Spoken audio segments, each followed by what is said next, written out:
Instant reaction, frame based boxing talk. So Teo versus Rolly, there was a bit of controversy on the scorecards.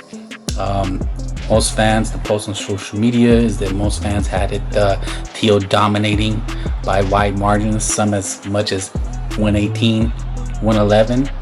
I had it 117, 111. But I could understand, not that I could understand the draw, but I could understand that if anybody had hit 115, 113, 116, 112, because there was a lot of rounds where not much did either opponent do. Rolly Romero was backing up, trying to land one shot, and Teofimo wasn't exactly setting the world on fire. He was just landing perhaps inconsequential body shots. But most fans were outraged, saying that it was obvious domination, but I could understand why people thought it was close. Me, I had a lot of rounds pretty much even. Not much happened. You can't argue either way. But Rolly Romero was doing a lot of running. He was jumping back in Shakur Stevenson fashion, 10 feet. And I automatically, you're going to lose the round in my eyes. You know, maybe here and there he had a good shot, but it wasn't enough for just Teo's busyness, and a lot of times busyness can win you the round. So, you know, that's what you got to look at. That's what people are looking at, and they scored it for Teofimo in a dominant fashion. So, frame-based grades. Let's grade the event. So, the overall event was a D. D plus. I'll be positive and call it a D plus. You know, very long in between fights. There were 4 fights, and they took a long time going in between fights. They even talked about Clarissa Shields fighting Rolly Romero, and people were upset about that. You know, you can't make everybody happy.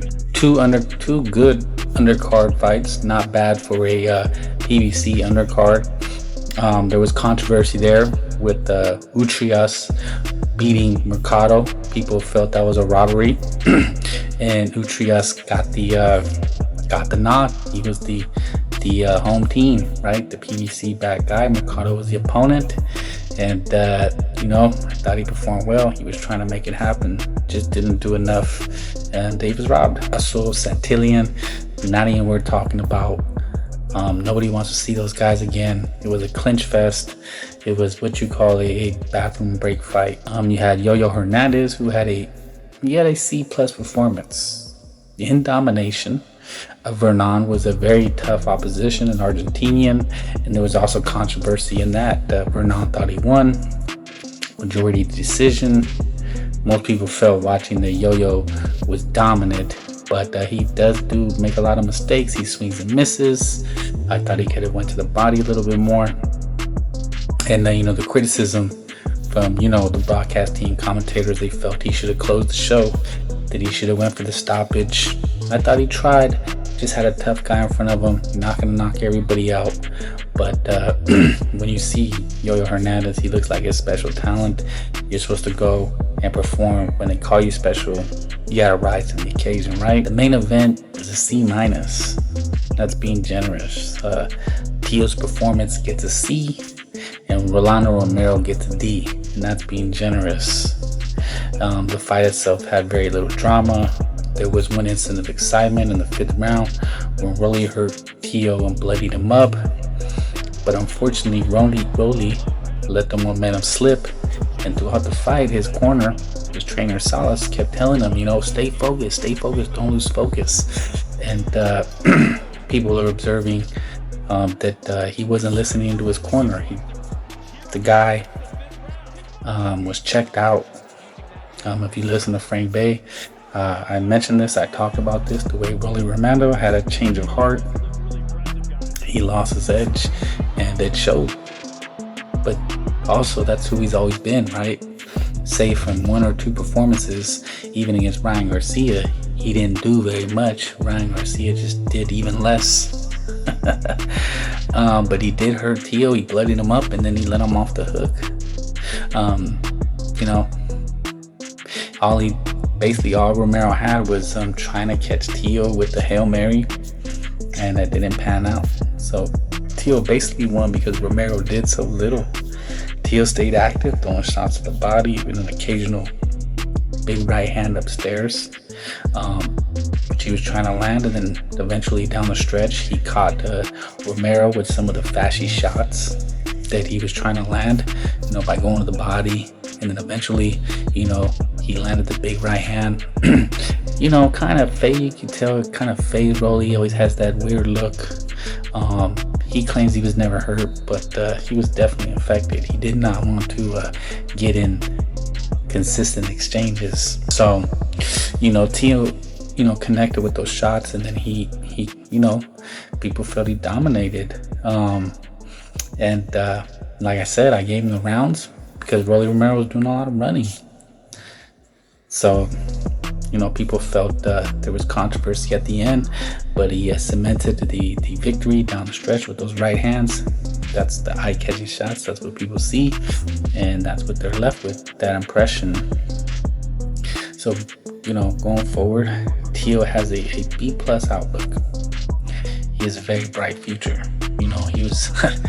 He was down in the dumps. He got beat into for apologizing for racism. So bad, but he has very possible big money fights with the winner of Ben Garcia and Devin Haney. He'll be the underdog, but it's big fights only for Teo, who he alluded that he will take a long time off. So I'm thinking, don't expect to see him until May. This time he's gonna be off for a while, and one of the reasons it's only big fights. Going forward, Rolando Romero's in limbo. He's like I said, he's been speaking, and I don't think he's into boxing anymore. I think he was talking that he doesn't have, his heart's not in it. He just doesn't have it anymore for whatever reason, and he showed with his abrupt leaving in the ring. He didn't want to speak to anybody, and he still feels he won. So Rolly Romero's in limbo, but it being boxing, they'll throw some money at Romero, good money, and he can fight somebody that wants to come up and make a name for themselves. That's just the way boxing works. It's up to him if he wants to get back, but he could easily be in a big money, high profile fight again. Teo was coming off a loss. So positive takeaways and negative takeaways. The positive takeaway is that the future is bright once again for Teo Lopez, who did have a scare, but he is right back on top, and he looks to make a case for the Hall of Fame going forward. He will be an underdog against the top names, Haney, Lopez, Bangar, against those names. But he has a chance. He could easily beat Haney. He could easily beat Garcia. And he would punch his ticket to the Hall of Fame. So he still has ambition. He still wants to be on top. And he says he wants undisputed. He has all the talent, and he has the name for the big events. So, the negative, the final negatives, the event itself was bad scoring, bad attitude of Rolly Romero, combined with the bad performance on his part. And the post on social media was that the event by itself was an absolute letdown. So it was just a letdown. And the crazy part is, why did anybody expect anything different? And the biggest letdown was the sparse crowd, and you could visually see and sense it during the fight. You could see the empty seats, not a lot of energy through the fight, and the fight itself made it kind of a drag. And it just dragged on. So going forward, boxing has to do better. They have to figure something out that you have to make the event better for the people. This could have been a good fight, a good event, but you got to do better with the undercard. You got to get rid of the bad scoring, bad judging, the controversy that takes away, and the fighters themselves have to be generous. Give the fans what they want.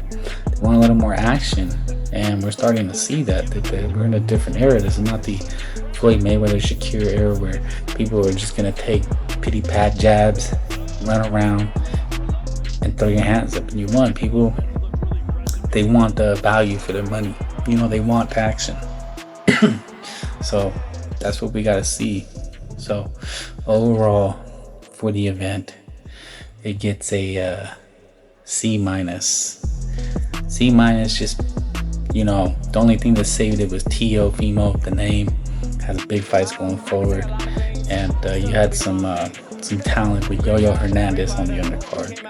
And fans, they got another decent night of boxing. So hopefully this makes Teofimo goes into bigger and better things. We may see Rolly Romero again. Brothers and sisters, I love you guys. Always salute to the power that it be above. I thank you guys. I never wanted anything to harm you guys at all. So for that, my condolences to all you guys and to the slavery and everything that's ever happened mentally.